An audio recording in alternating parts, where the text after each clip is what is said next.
Caught my wife and cousin in our hot tub on her birthday. But my parents demanded that Elle not interfere in her new relationship. So I reclaimed the bracelet and car. Now they're begging me. My wife, Alexandra, just turned 28, and I wanted her birthday to be etched in her memory forever. Without a doubt, she'll remember it, but not for the reasons I had imagined. We've been married for 3 years. Our marriage wasn't perfect, as they rarely are, but I thought we were doing well. I always made an effort to be the guy who remembered our anniversary, picked up her favorite snacks after work, and planned special dates, even when my schedule was packed. So, with her birthday approaching, I decided to do something big to show her how much she meant to me. The plan was simple. A surprise party with her close friends and family at her favorite Italian restaurant, a personalized cake decorated with the flowers she adores, lavender and daisies, for the record, and, to top it all off, a diamond bracelet she'd been eyeing for months. It wasn't a cheap gift, but what can you do? You only turn 28 once. The night started off wonderfully. Alexandra was laughing, people were toasting her, and I was convinced I'd nailed it. I'd even arranged for her favorite song to play when they brought out the cake.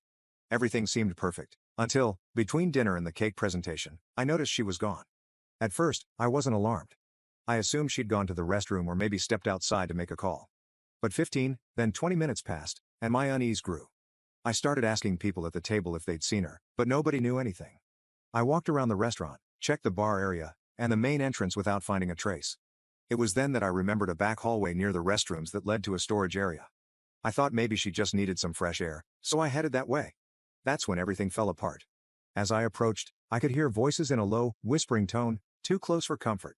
My stomach churned, but I kept going. The voices were coming from the coat closet at the end of the hallway. The door wasn't fully closed. Through the crack, I could make out the faint glow of a phone screen. My mind screamed at me to stop, but I kept pushing the door open. What I saw took my breath away. There they were, Alexandra and my cousin, Jimmy, wrapped up in each other, their hands everywhere. Her hands were entangled in his hair, and he was holding her.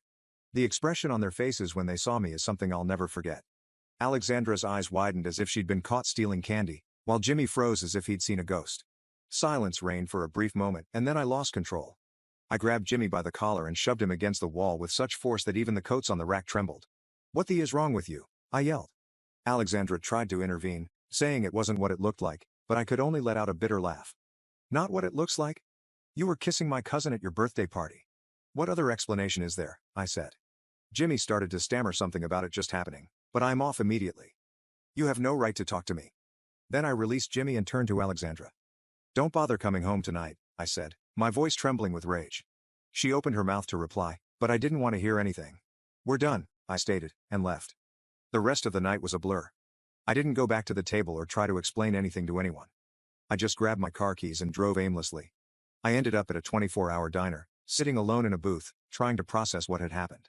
How could she do this to me? And with Jimmy, of all people?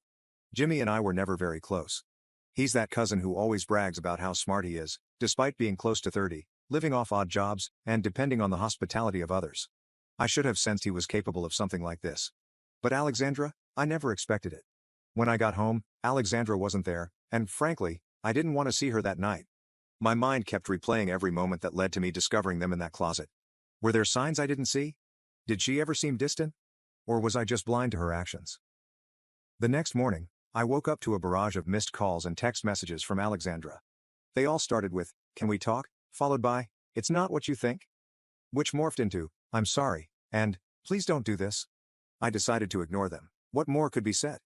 She made her decision when she slept with Jimmy at her own birthday party. At noon, I got a call from my mother, who wanted to know what had happened. Well, according to Alexandra, we had a fight. I told her the truth point blank.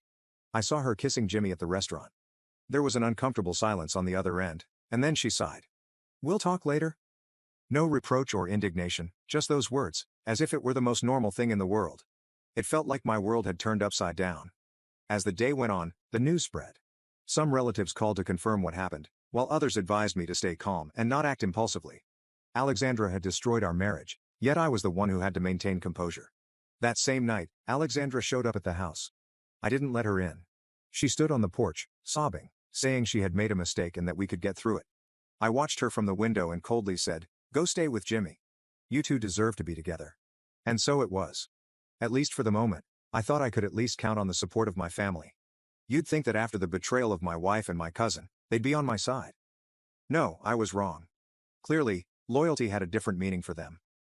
2 days after the disaster at the restaurant, my mother called and asked me to come to her house. With that serious tone she uses when something really matters to her, I thought it was the perfect opportunity for them to support me and perhaps reprimand Jimmy for what happened. I wasn't expecting a full-blown intervention. When I arrived, I immediately noticed the strange atmosphere. My father was sitting at the dining table with his arms crossed, while my mother paced back and forth as if rehearsing a speech. From the moment I walked in, I knew things weren't going to go as I expected. "Sit down," my father said, pointing to the chair across from him. "How are you feeling? How are you handling all of this?" There were no preambles, and I sat down, waiting to hear what they had to say. "We need to talk about Alexandra and Jimmy," my mother began. At that moment, my stomach churned.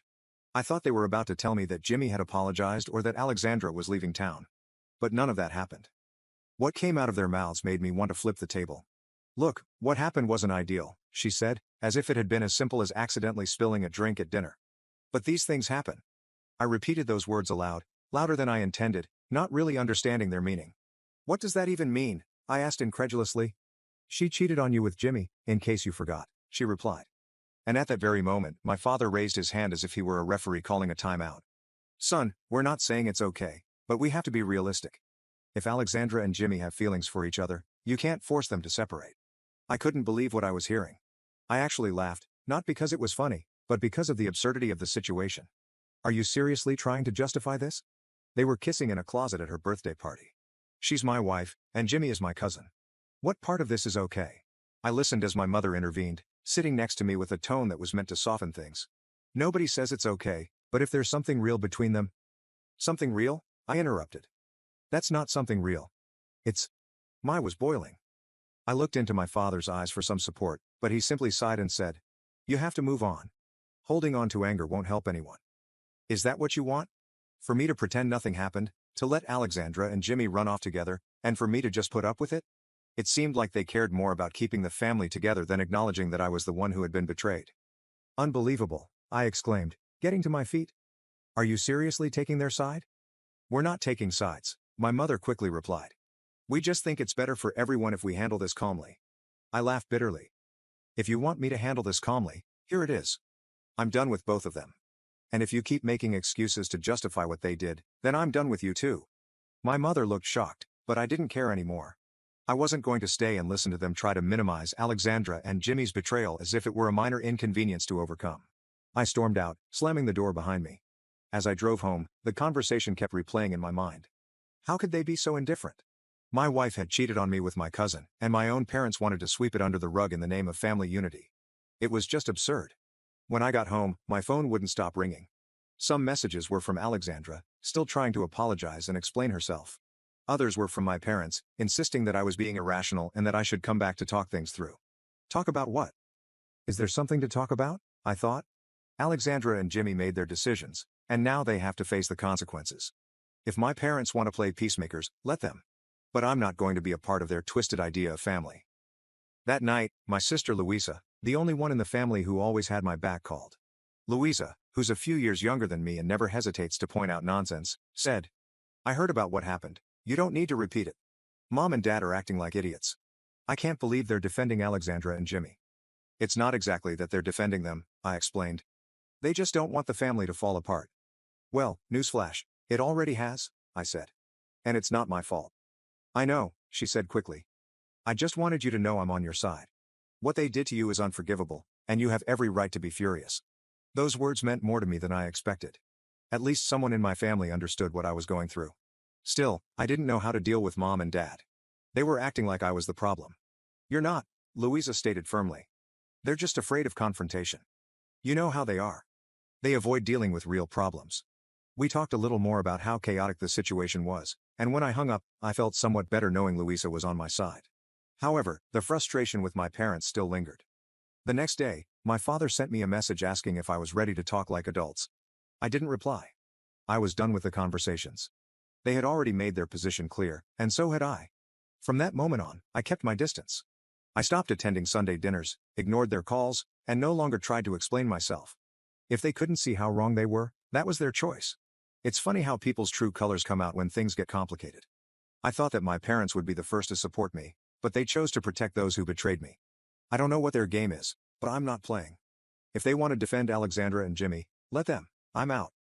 After what happened with Alexandra and Jimmy, I tried my best to move on, keep my head down, and not think about it. I off almost all contact with my parents. I thought I'd gotten past the worst of it. Alexandra had left the house, I wasn't answering her calls, and I was focusing on rebuilding my life. But of course, Alexandra found a way to reignite the conflict. About a week after the scandal, I received a message from an unknown number. Yes, I blocked her on every other platform. I had no intention of opening it, but curiosity got the better of me. The message began with her usual spiel. Please, can we talk? I need to explain. Blah, blah, blah. I was about to delete it when I got to the last part. I think I should keep the bracelet? The bracelet? After everything that happened, she intended to keep the diamond bracelet I gave her, a piece of jewelry I worked my butt off to afford. I couldn't believe her audacity. To be clear, that bracelet wasn't just any accessory. I had spent months saving to buy it, thinking it was the perfect way to show her how much she meant to me. Since she'd wanted it for so long. And now, after cheating on me with my cousin, she felt entitled to keep it. I didn't respond immediately. I needed to calm down. But the more I thought about it, the angrier I got. There was no way she was getting away with taking the bracelet as if it were a trophy for being the most blatant cheater of the year. After a little digging, I discovered Alexandra had moved into a small apartment in the next town over. Probably the best Jimmy could afford since, let's be honest, the guy's a joke. I didn't plan on showing up unannounced, but I knew where Alexandra worked. She'd been at a jewelry boutique downtown for a while, and I suspected she might have stashed the bracelet in her locker. The next morning, I showed up at the store under the pretense of browsing. I walked in, made small talk with one of her coworkers, and casually glanced around. Just in the back, I saw Alexandra assisting a customer. When she saw me, her face went pale, and she almost immediately exclaimed, "What are you doing here?" "I'm here for the bracelet," I said, keeping my cool. "You know, the one I bought you." Her expression changed drastically, as if she'd just been slapped. "Seriously?" she asked indignantly. "It was a gift intended for my wife," I retorted. "My wife, Alexandra?" "So give it back," I ordered. She stammered and made excuses about how unfair it was. But I wasn't interested in hearing them. "You give it to me now, or I call the police. You decide," I added. At that very moment, the manager, uncomfortable with the commotion, approached us. Alexandra tried to spin some sob story, but I her off by showing the receipt for the bracelet. "Yes, I have it, and it's mine," I affirmed. "Purchased by me, never given as any kind of legal gift." The manager, visibly uneasy, sided with me. Alexandra retreated to the back of the store, muttering. She returned with the bracelet in her hand. "Here," she exclaimed, practically throwing it at me. "I hope you're happy." "Oh, I am," I replied. The moment I put the bracelet in my pocket, I thought to myself, thanks for making this so easy. Walking out of that store, I felt like a huge weight had been lifted. It wasn't just about getting a piece of jewelry back. It was about reclaiming my dignity. Afterwards, I took the bracelet straight to a jeweler and sold it. I wasn't interested in getting full value. Seeing it gone was enough. The jeweler handed me cash on the spot, and with the money, I bought something I really wanted. A new laptop and some upgrades for my car. That same night, Alexandra didn't miss the opportunity to make a scene. She sent me a message saying, "You're pathetic. You stole my bracelet, and I hope you feel good about yourself." I didn't even bother replying. What argument could justify her keeping it after everything she did? The next day, my mother called. Turns out Alexandra had been complaining to her, telling her I was spiteful. When my mother said spiteful, I couldn't help but laugh. She cheated on me with Jimmy, and she thought she could keep the bracelet I bought her. Before my mother could explain herself, I interrupted, "Don't try to defend her, Mom." She sighed and decided not to delve any deeper, understanding, I suppose, that I wasn't going to budge on this issue. The funniest and most ridiculous thing was that later that week, Jimmy left me a voicemail saying I needed to grow up and let Alexandra keep the bracelet. I didn't even take the time to listen to the whole message. I deleted it immediately. If he thought I cared about his opinion, he was completely mistaken. At the end of the day, it wasn't about the money or the object itself. It was about the principle. Alexandra couldn't walk out of our marriage with her head held high, playing the victim. Getting that bracelet back was my way of saying, "This time, you don't win." And believe me, it felt amazing.